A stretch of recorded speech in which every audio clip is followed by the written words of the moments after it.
Wiixataarraa jechuun akka lakkoofsa Itoophiyaatti bitootessa 21 bara 2016 kifla katamaa Boolee Aanaa 11 warra ganuu jedhamee naannoo waamamutti balaa lolaa bishaanii mudatee lubbuun nama 4 darbuusaa waajjirri hojii gaggeessaa magaalaa Finfinnee beeksiseera.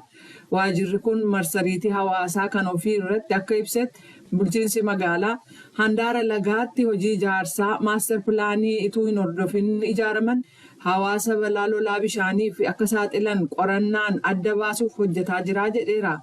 Balaa wal fakkaataan akka hin dhaqqabne gochuuf hawaasni bulchiinsa magaalaa fi koomishina hooggansa hojii ittisa balaa fi ibiddaa biraa dhaamsa of eeggannoo darban hojiirra akka oolchuufis hubachiise.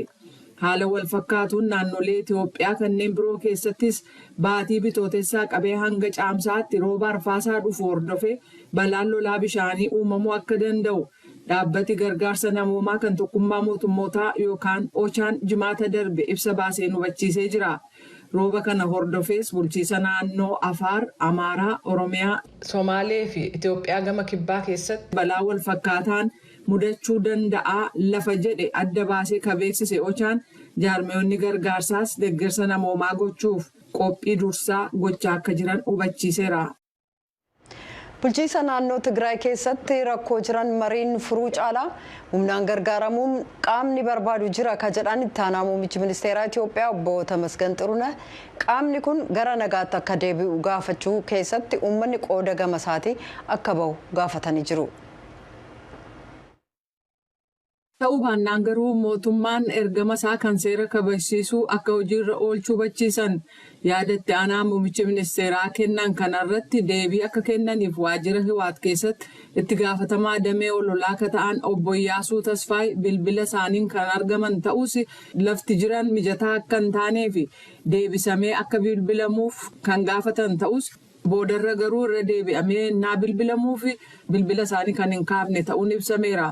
Ta'us garuu manni maree nageenya biyyoolessaa kamisa darbe ibsa baaseen hidhattoonni Hiwaat hidhannoo hiikkachuu akka qaban hubachiisuu isaa ilaalchisee duraan sagalee Ameerikaan kan gaafataman obbo Iyyaasuu Tasfaay hojiin hidhannoo hiikkachiisuu waggaa tokko dura jalqabamee jechuun isaanii ni yaadatama.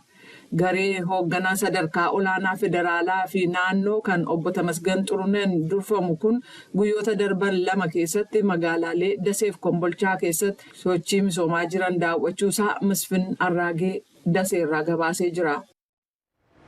Koongiresiin Federaalistii Oromoo miseensonni isaa hedduun hidhamuu ilaalchisee ibsa baasee jira. Ibsa isaa kanarratti koomishiniin poolisii Oromiyaaf biiroo bulchiinsaaf nageenya Oromiyaarraa deebii argachuuf yaaliin taasifame har'aaf hin milkoofne Tsahaay Daamxootu Finfinneerraa gabaase. Paartiin mormituu Koongirensii Federaalaa Oromoo KFO'n ibsa baaseen miseensonni koree giddugaleessaa hooggansi godinaa fi aanaalee dabalatee miseensonni paartichaa hedduun naannoo Oromiyaa iddoowwan adda addaatti hidhamanii jiru jechuun beekseera. Dubbii himaan Koongirensii Federaalaa Oromoo obbo Sultaan Qaasim sagalee Ameerikaatti akka himanitti keessumaayyuu bara 2016 baatii guraandhalaan as namoonni paartii isaanii keessaa hidhaman hanga yoonaa mana murtiitti hin dhiyaanne jechuun haala jirus ibsaniiru. Silaawdoo deeffamanii yakka kanaan shakkamtan yookaan sababa kanaan jala ooltan jedhamaniitiin ibsamanii rakkoon qabu adeemsa seeraa hordofanii waan seerri itti murteessuu danda'u laaluu dandeenya. Sababaan hidhamaniif hin ibsamne ijootti kan nuti hubannu namoonni kun kan hidhamaniitiin jedhan dhimma ilaalcha siyaasaa isaaniitii fi miseensa KFO ta'uu isaaniitiin wal qabateera kan jedhu nuti yaanni nuti qabnu maaliif namni silaa hidhameetiin jedhe sababaan inni hidhameef immediately mana murtii dhiyeeffamee himannaan irra dhiyaate yakki inni ittiin hidhamee ibsamuu fi dirqamatu jira. Heerri mootummaa ni dirqamsiisa. Namoota hidhaman kana garuu mannaan irra dhiyaate mana murtii dhiyeeffamaniitiin hin jirani. Dubbii himaan kun itti dabaluudhaan hooggansii fi miseensonni paartichaa hidhaman dhimmi isaanii adeemsa seeraa hordofuu akka qabus gaafatanii.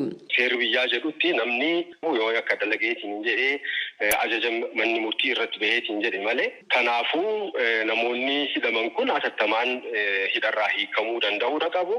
Qaamni seeraan ala isaan hidheetiin jedhe illee seeraan gaafatamuu barbaachisa jennee yaadna yoo seerri biyya kana keessatti hojiirra jiraatu taate. dhimma paartiin koongirensii federaalaa oromoo hooggansii fi miseensonni isaa seeraan ala hidhamanii jiru mana murtiittis dhiyaatanii hin beekan jechuudhaan komate irratti koomishinii poolisii oromiyaa fi biiroo bulchiinsaaf nageenya oromiyaa irraa deebii argachuudhaaf yaaliin taasisne har'aaf hin milkoofne yeroo taanutti kan argannu yoo ta'e qabannee dhiyaanna. Gabaasa sagalee Ameerikaatiif Tsahayi Daamxoo Finfinneerraa. Gamtaan Awurooppaa namoota seeraan alaa achitti hafan gara biyyaatti deebisuu irratti mootummaa Itoophiyaa biraa tumsi waan hin jiraanneef jecha lammiilee Itoophiyaatiif viizaa kennuu daangessuuf murteessuusaa manni maree Gamtaa Awurooppaa wixata har'aa beeksiseera. Tarkaanfiin kun kan fudhatames yeroo mootummoonni Awurooppaa rakkoo baqattoonni biyyoota Afrikaa kanneen waraanaan miidhaman gadhiisanii karaa qaxxaamuraa imala balaafamaa galaana Meeditiraaniyaan irraan imaluun Awurooppaa seenuu irratti fuulleeffatan furuuf yaalaa yeroo jiranitti yoo ta'u, imalli kunis yeroo baay'ee gareewwan yakkamtootaa gurmaa'aniin kan gaggeeffamudha. Kaawunsiliin Awurooppaa akka jedhutti murteen kun madaallii koomishinichi hordofeen kan argame yoo ta'u, Itoophiyaan lammiilee ishee seeraan ala biyyootii Gamtaa Awurooppaa keessa turanii deebi'an simachuu irratti tumsi taasiftu gahaa akka hin taane xumurarra ga'ee jira. Jalqaba baatii kanaa miseensonni maree Awurooppaa sirna yookaan qajeelfama godaansaa haaromfame raggaasisaniiru. Gidduugalli siyaasaa kan Gamtaan Awurooppaa deeggaru akka jedhutti kana gochuun filannoo paarlaamaa gamtichaa ji'a waxabajjii keessa gaggeeffamu dura lakkoofsa godaantotaa galmee seeraa utuu hin qabatin Awurooppaa seenan hir'isaa jedha. Tarkaanfiin kunis deeggarsa biyyoota mirga leellisanii kanneen godaansa kana dhaabuu barbaadanii argachuuf ta'uun ibsameera. Hojjettoonni Itoophiyaa waraanaaf walitti bu'iinsa akkasumas qaala'insa jireenyaa waliin rakkooleen wal qabatan qormaata keessa isaan buusuu ajjeefamuunis isaan mudachuusaa konfedereeshiniin waldolii hojjettootaa isa makoon beeksisee jira. Dhaabbatichi ebla 23 ibsa baaseen Itoophiyaa keessatti sababa wal waraansaaf walitti bu'iinsa mudateen kan ka'e hojjettoonni du'aa qe'ee ofiirraa buqqa'uuf iggitamuuf saaxilamaa jiraachuu tuqee jira. Ibsa sana kan kennan pirezidaantiin konfedereeshinichaa obbo Kaasaawun Fooloo hojjettoota qaala'insa jireenyaan rakkoo hamaan irra ga'uusaa dubbatanii gaaffilee rakkoo kanaaf furmaata ta'a jedhame mootummaa biraa hanga yoonaa deebiin hin argamne jedhan. Gara duuttaanutti naa dabarru immoo gargaarsi namoomaa gara Gaazaatti gochuu irratti fooyya'insi mul'ateera jechuudhaan har'a ka dubbatan ministiriin dhimma alaa Yuunaayitid Isteetsi Antoonii Bilinkan garuu Israa'el kana caalaa gochuu qabdi jedhan. Bilinkan walgahii mana maree tumsa galoo galaanaa waliin Riyaad keessatti taasisaniin rakkoo namoomaa Gaazaa keessatti mul'atu salphisuuf karaa hundarra gaariin dhukaasa dhaabinsi argamuudha jedhan. Bilinkan wiixata har'aa Saawud Arabiyaa ka seenan yoo ta'u, imala bal'aa giddu galeessa bahaa keessatti gaggeessuuf jiran keessatti jalqaba irratti Saawudiitti goran. Walgahiin Bilinkan gita isaanii ka biyyoota Arabaa 5 jechuun Qatar, Masrii, Saawud Arabiyaa, Gamtaa Emireetota Arabaa fi Joordaan waliin taasisaniin bulchiinsi Gaazaa waraana booda maal akka fakkaatu isa jedhu of keessaa qaba jedhamee eegama. Dhugumatti akka waliigalaatti naannoo sanaaf daandii lama jiraa ka jedhan Bilinkan tokko qoqqoodinsa, badiisa, jeequmsa, tasgabbii dhabuu dhaabbataatiin kan guutame inni biraa immoo ida'amuu guddaa, nageenya guddaa, nagaa guddaadha. Walgahiin har'aa kun baay'een keenya daandii isa gaarii hordofuu akka barbaannu kan agarsiisu natti fakkaataa jedhaniiru. Yeroo Masriin hoogganoota garee Islaamummaa Hamaas keessumsiisuun waliigaltee dhukaasa dhaabuu Israa'el waliin taasifamu irratti mari'atti jedhamee eegamaa jiru imalli Bilinkan kun immoo dhaga'ame. Dubbi himaan ministirii dhimma alaa Yuunaayitid Isteetsi Maatiiw Miilar ibsa baasaniin akka jedhanitti Bilinkan tattaaffii dhukaasi akka dhaabatu akkasumas Gaazaa keessatti namoota booji'an gadhiifamuu fi gargaarsi namoomaa gara naannoo sanaatti akka itti fufu yookaan akka dabalu taasisuu irratti xiyyeeffataa jedhanii jiran. Joo Baayiden waa'ee mirga wal hormaataa irratti kutaa Filooriidaa keessatti duula na filadhaa taasisanii jiru. Kutaan Filooriidaa ulfa torban ja'aatii olii baasisuun akka hin danda'amne seera baasee torban dhufuu jalqabee hojiirra oolchuudhaaf deemaa jira.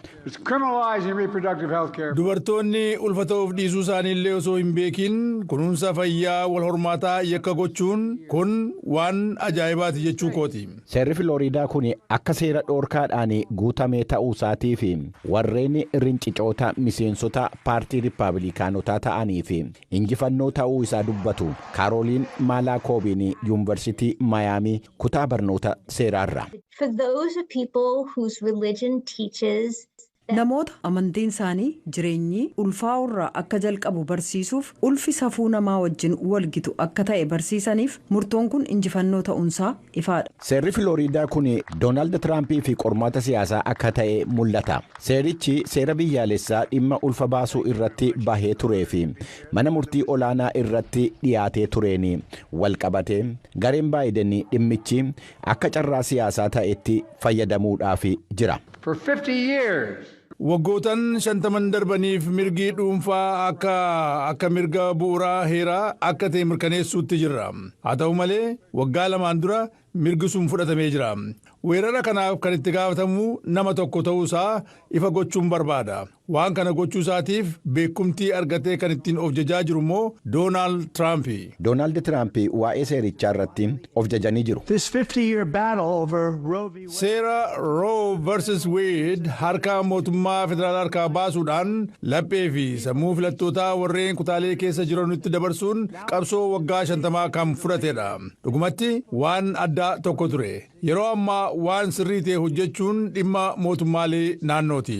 Kutaan Ariizoonaa seera bara 2018 jalqabee hojii irra jiru mormeera. Sagalee kennitoonni kutaa Filooriidaaftii fi Ariizoonaa warreen mirga ulfa baasuu deeggaran filannoo ji'a sadaasaa keessa taasifamu irratti sagalee isaanii kennuuf deemu. Sochiin wal fakkaataan waggoottan 2 darbanii fi kutaalee Kaansaasiitii fi Ohaayoo keessatti taasifamaa ture. Ejjennoo Rippaabilikaanotaa kan raasee turedha. Doonaald Tiraamp waa'ee kana irratti sagalee kennitootatti dubbatanii jiru. Akkuma Roonaald Reegan gudeeddii walqunnamtii saalaa fi jireenya haadha irratti adda ta'uusaa cimseen deeggera. Dhimma kana irratti waan laphee keessanii hordofuu qabdu.